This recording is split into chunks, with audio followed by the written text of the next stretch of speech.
I also think you have a fake news that doesn't report it the way they should be reporting it. Look, the news has been proven to be totally fake. Just lie after lie on subject after subject. By my preliminary count, Jake, Trump made at least 33 false claims, 33. By contrast, by, again, a preliminary count, Vice President Harris made at least one false claim, though she added at least a few misleading claims and a few more that lack key context.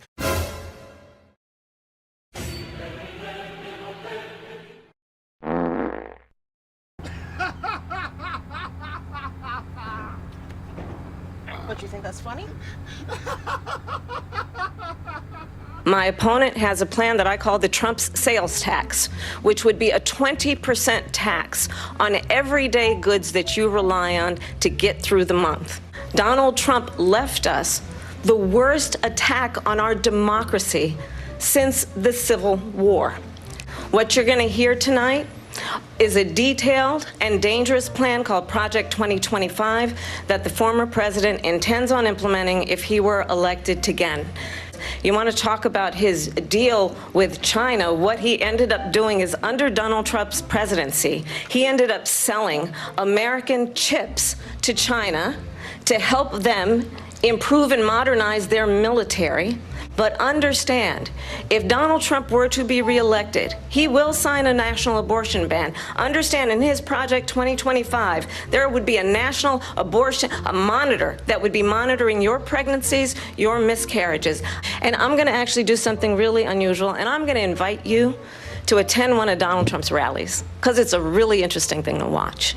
You will see during the course of his rallies, he talks about fictional characters like Hannibal Lecter. He will talk about windmills cause cancer, that he would weaponize the Department of Justice against his political enemies. But in particular, let's talk about fracking, because we're here in Pennsylvania. I made that very clear in 2020. I will not ban fracking.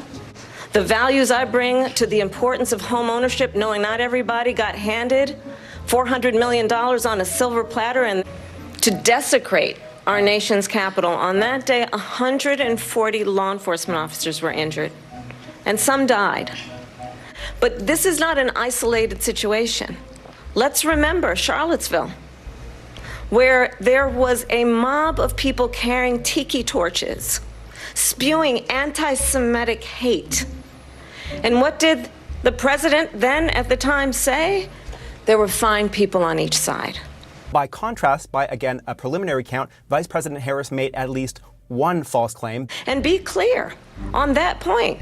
Donald Trump, the candidate, has said in this election there will be a bloodbath if this and the outcome of this election is not to his liking.